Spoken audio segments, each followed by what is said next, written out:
Yang dirahmati Allah Subhanahu wa taala. Tadi yang pertama kelompok manajemen ilmiah atau saintifik ya, yang membahas tentang peran penting dalam suatu produksi digantungkan kepada sumber daya manusia ya. Kemudian di sini yang B-nya kelompok manajemen administrasi, berbeda dengan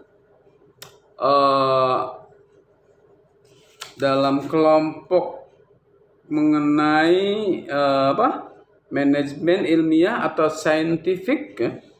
Di sini berbeda dengan kelompok manajemen ilmiah yang memiliki pandangan bahwa peningkatan produktivitas organisasi dapat dicapai dengan cara produktivitas ditingkatkan. Jadi dapat dicapai ketika produktivitas ditingkatkan. Jadi peningkatannya seperti itu. Kemudian kelompok manajemen administrasi melihat bahwa perubahan produktivitas tersebut harus dilakukan secara menyeluruh dalam sebuah organisasi. Artinya semua lini dari pimpinan yang tertinggi sampai strata pekerja yang kasar itu harus satu komando ya. Dalam satu komando. Perubahan produktivitas pekerja secara individual menurut kelompok ini tidak akan berarti apa-apa kalau dilakukan secara sendiri-sendiri ya. Tidak akan berarti apa-apa jika faktor-faktor lain dalam organisasi secara keseluruhan tidak dapat diperhatikan dan dilakukan perubahan. Di antaranya bahwa di sini adalah faktor komando. Jadi produktivitas meningkat itu dengan cara tertib dalam satu komando ya, dilakukan secara menyeluruh dalam sebuah komando organisasi. Dalam pendapat ini diantaranya kontributor kelompok ini adalah Henry Fayol ya. Kemudian Lyndall Urwig, kemudian Max Weber. Kemudian di selanjutnya bahwa secara lebih rinci untuk menjalankan keseluruhan fungsi-fungsi manajemen tersebut, maka Fayol memperkenalkan 14 prinsip yang mesti dijalankan agar keseluruhan fungsi manajemen dapat dilaksanakan sehingga tujuan organisasi dapat tercapai secara lebih efektif dan efisien. Jadi ada 14 prinsip. Yang pertama pembagian kerja, kemudian wewenang. Di sini wewenang terkait dengan hak untuk memberi perintah dan dipatuhi. Kemudian disiplin, harus ada respek dan ketaatan pada peranan-peranan dan tujuan organisasi, harus memiliki kedisiplinan. Kemudian kesatuan perintah. Jangan yang satu memerintah yang ini, yang satu memerintah yang lain lagi. Jadi kesatuan perintah dalam sebuah organisasi yang memang terencana dan terukur ya. Bahwa setiap pekerja hanya menerima instruksi tentang kegiatan tertentu hanya dari seorang atasan. Nah, sistem komando, atasan memiliki atasan kembali. Jangan semua memerintah dengan perintah yang berbeda-beda. Nah, ini ya. Kemudian kesatuan pengarahan.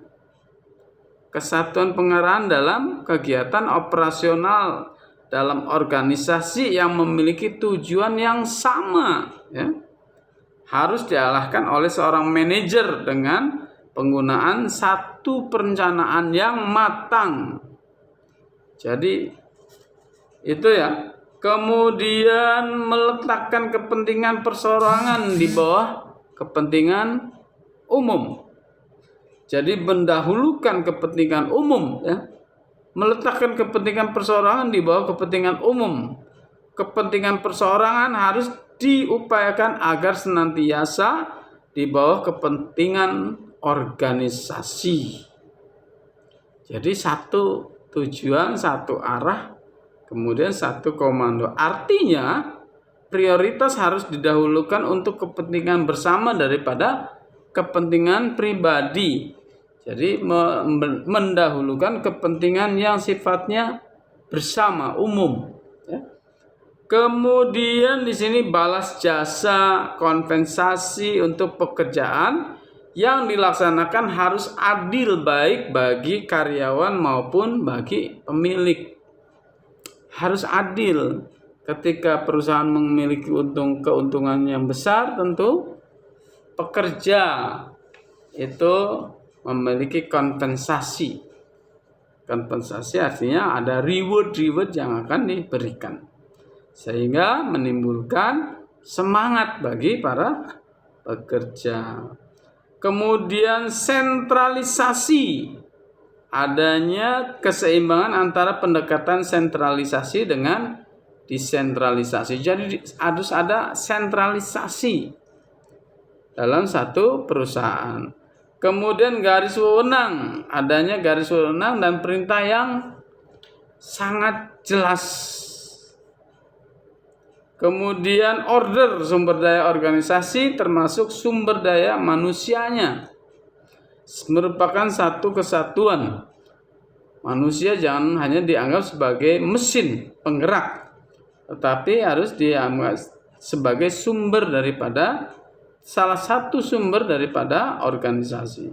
Harus ada pada waktu dan tempat yang tepat. Penempatan orang-orang harus sesuai dengan pekerjaan yang memang dapat dikerjakan, yang akan dikerjakannya, kemampuan atas pekerjaan yang akan dikerjakannya. Kemudian yang ke-11, keadilan.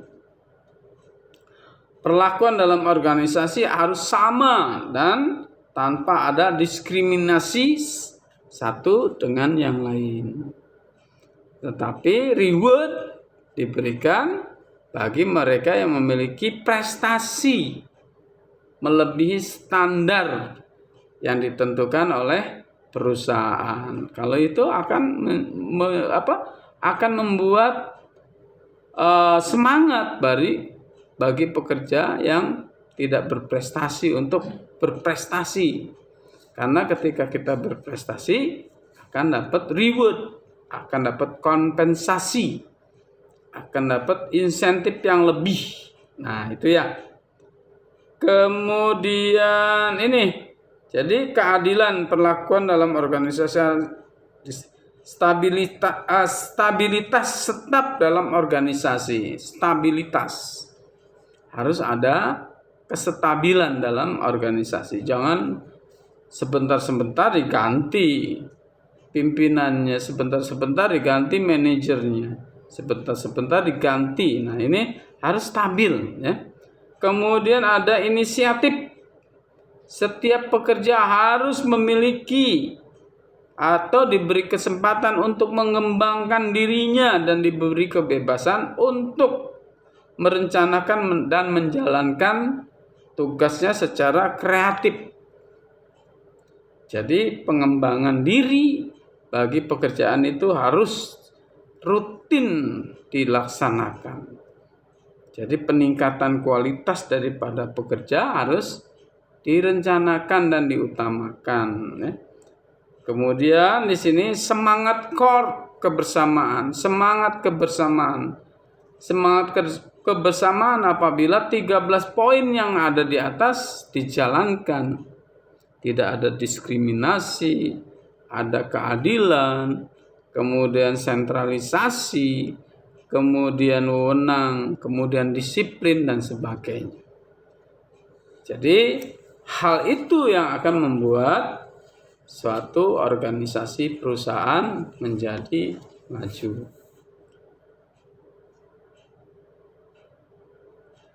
Di sini yang C, bahwa kesimpulan mengenai perspektif manajemen klasik, di sini dikatakan bahwa perspektif manajemen klasik yang terdiri dari kelompok manajemen ilmiah dan administrasi, gabungan dari manajemen ilmiah dan administrasi, telah memberikan kontribusi bagi dunia manajemen dan memberikan dasar-dasar bagi pengembangan teori manajemen secara berkelanjutan.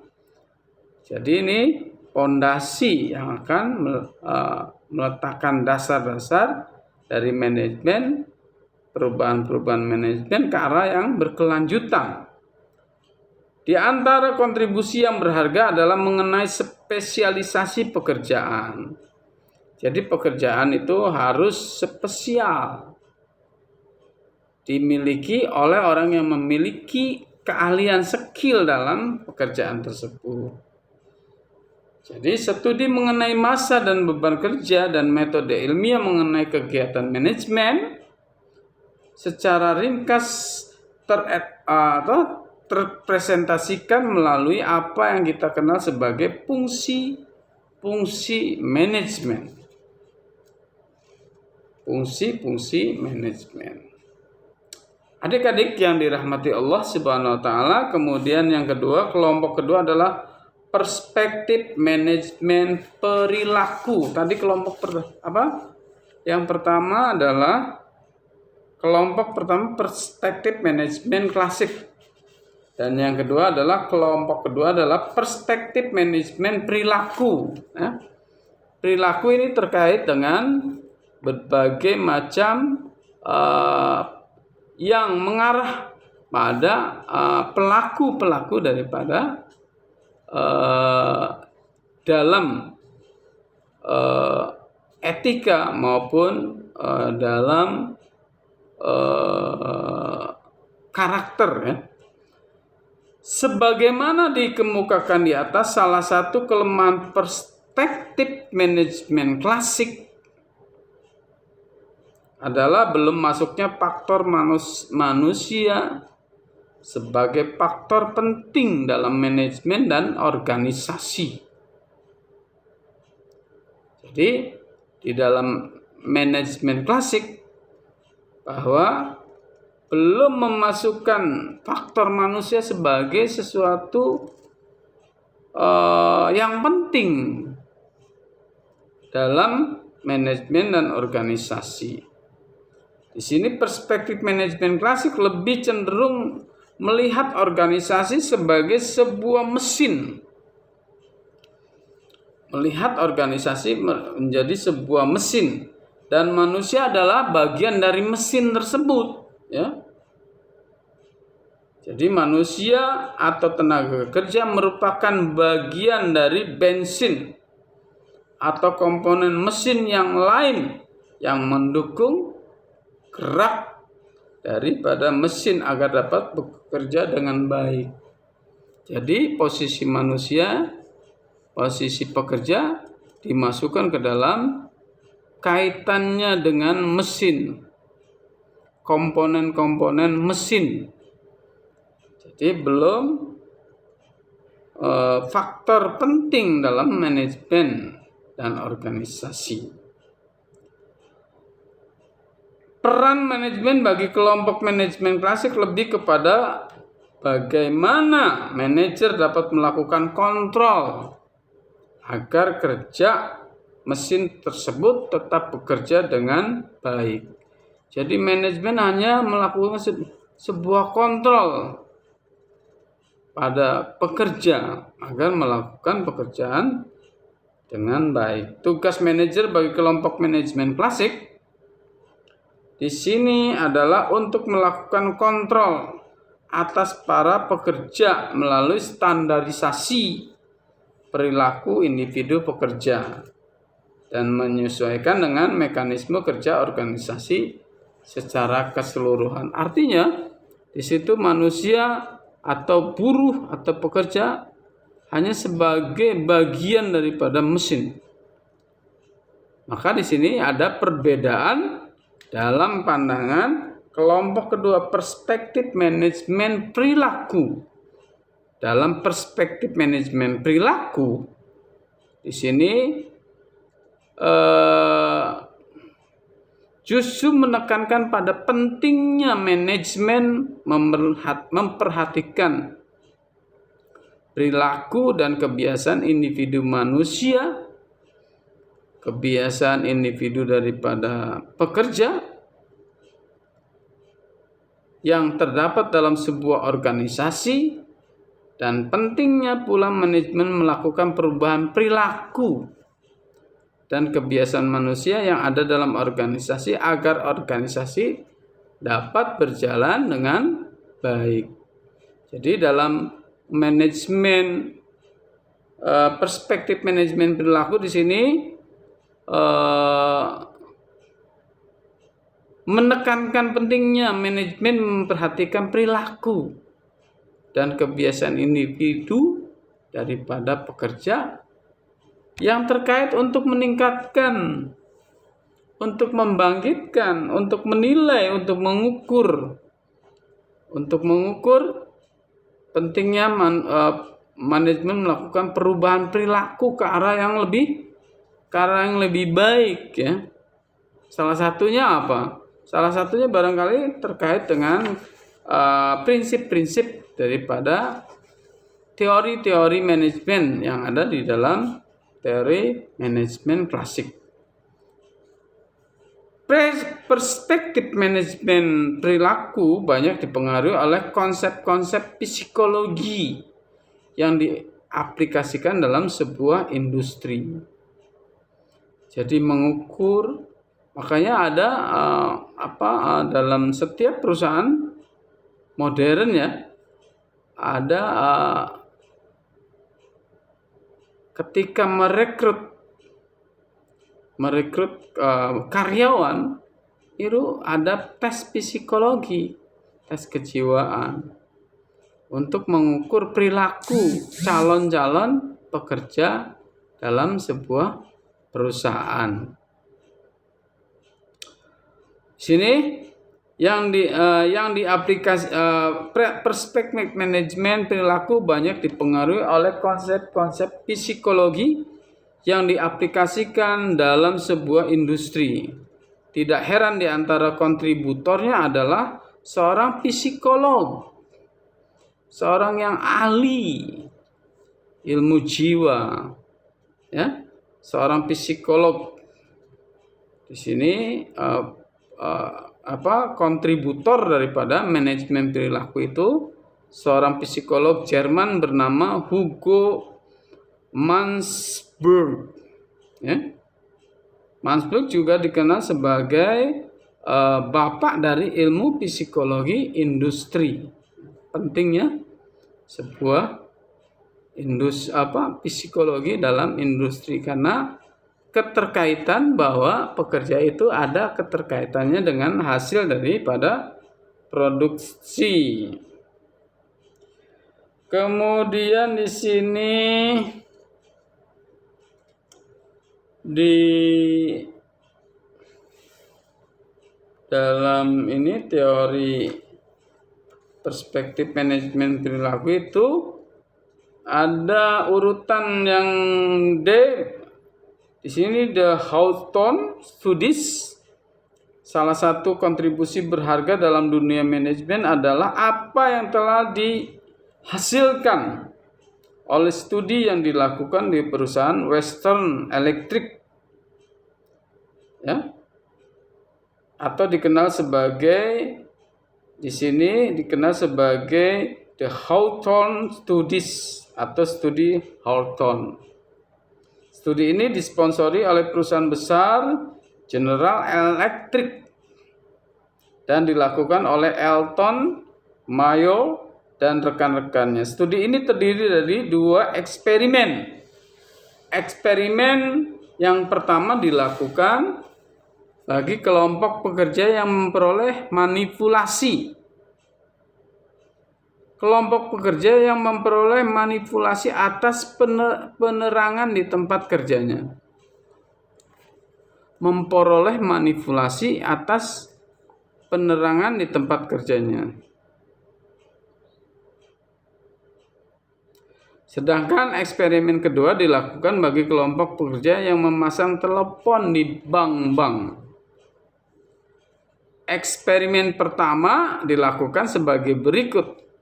2 kelompok pekerja ditempatkan ke dalam 2 ruangan yang berbeda. Satu ruangan memperoleh penerangan yang tetap, yang stabil, dan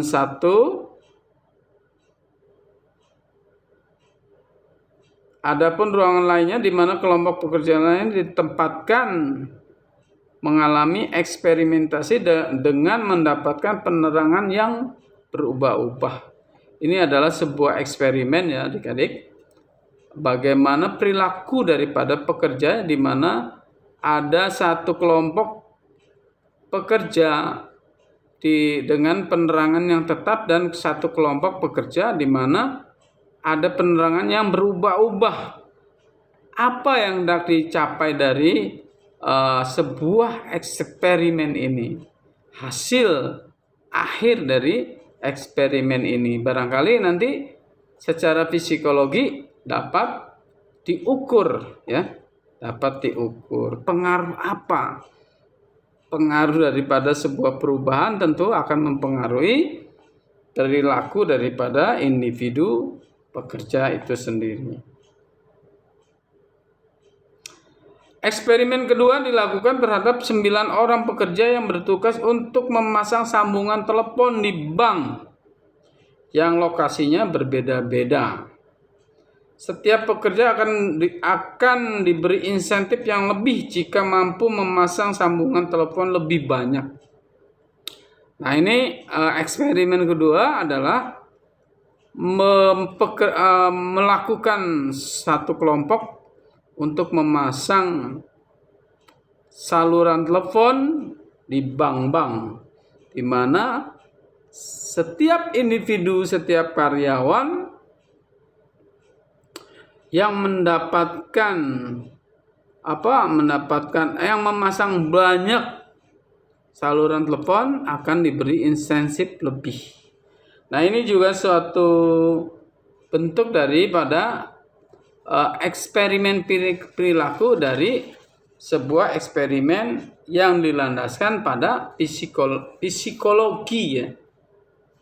Karakter, psikologi, ilmu kejiwaan daripada para pekerja. Kemudian di sini ada teori relasi manusia. Kemudian ada teori perilaku kontemporer ya. Di mana di sini teori relasi manusia adalah merupakan pengembangan dari eksperimen Houston Studies. Pada dasarnya teori relasi manusia berargumentasi bahwa pada dasarnya manusia selalu melakukan respon terhadap konteks sosial dimanapun dia berada. Dia akan selalu adaptasi, merespon perbedaan suasana ya. Akan selalu seperti itu ya. Dalam organisasi bisnis, konteks sosial ini dapat meliputi kondisi sosial, norma yang disepakati di dalam kelompok, dan juga dinamika antar individu.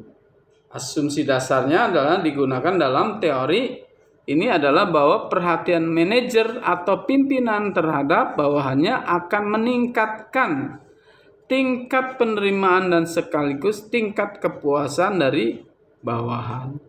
Sehingga tingkat penerimaan dan kepuasan ini akan mendorong tercapainya peningkatan produktivitas.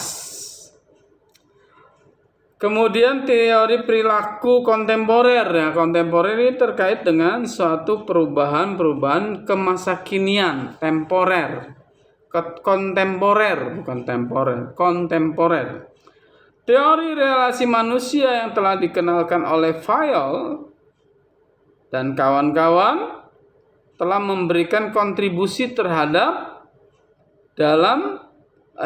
kontribusi yang berharga dalam dunia manajemen, serta memberikan justifikasi bahwa peran sumber daya manusia dalam organisasi adalah sangat penting bagi tercapainya kepentingan organisasi.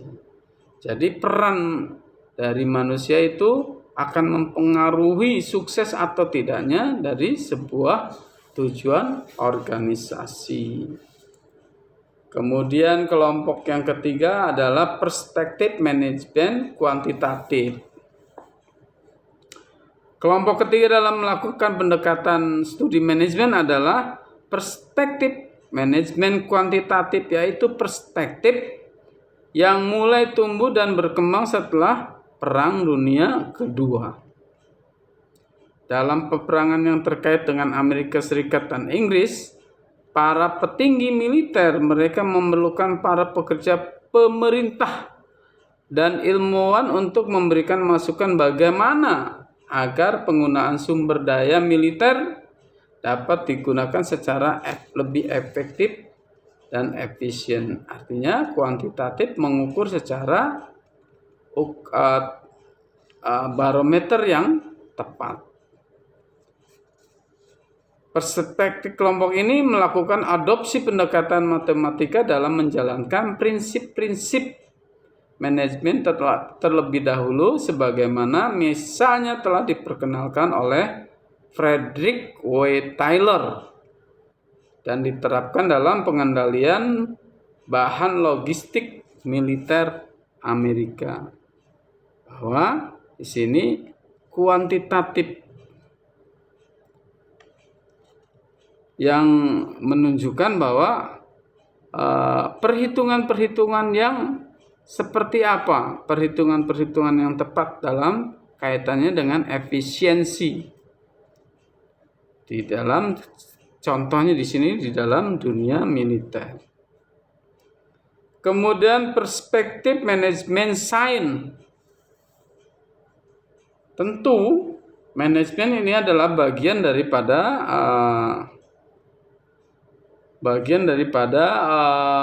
ilmu pengetahuan.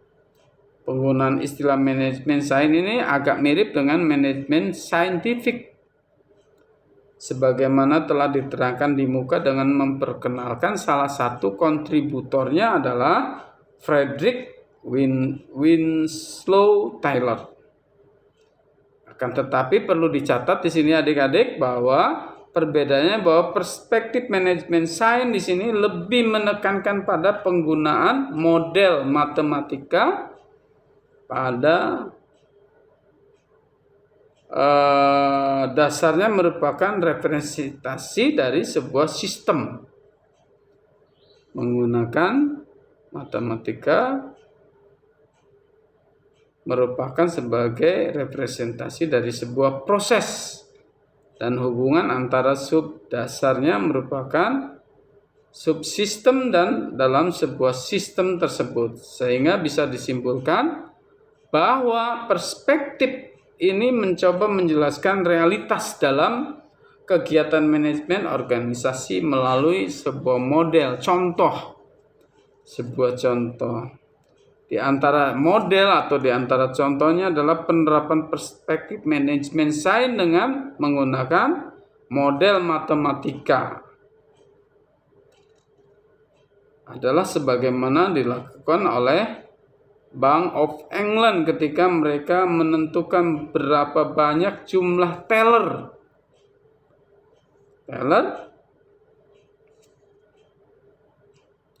yang diperlukan oleh Bank of England di seluruh cabang yang dimilikinya dalam setiap harinya sesuai dengan transaksi yang dilakukannya. Berapa banyak membutuhkan teller dihitung secara matematik. Kemudian perspektif manajemen operasi. Jadi di sini ada berbeda dengan perspektif manajemen sains, pendekatan manajemen operasi merupakan alat ukur, merupakan salah satu bentuk aplikasi manajemen sains yang lebih memfokuskan pada kegiatan tertentu dalam kegiatan manajemen secara operasionalnya, secara prakteknya. Kemudian penilaian terhadap perspektif manajemen kuantitatif.